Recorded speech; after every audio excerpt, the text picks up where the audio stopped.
So I guess I'm gonna make pine tea. While I was out there looking for stuff, I got my pine needles and then I got my water that I set outside. This is called what?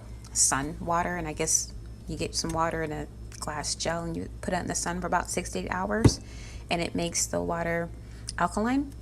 I'm a teapot and I'm basically just gonna have a filter in here. I'm gonna put the pine needles in the filter and boil it and make some pine tea and put some black tea in it. Basically, I cut it up small enough. I'm gonna add my water. So my tea got done, and you can either take it out as is. It's about 3 to 5 minutes.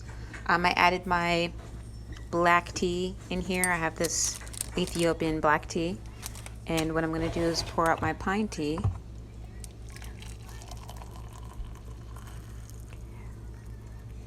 And let it sit for about 3 minutes. And I'll show you what it looks like without, let's get a cup.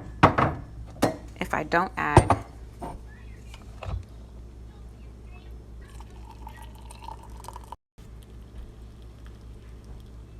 the longer you let it sit in the needles, it'll have like a yellow look to it.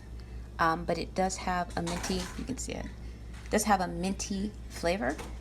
I add the black tea to it, just to add because I'm used to drink black tea, but it does have a sweet minty flavor, and I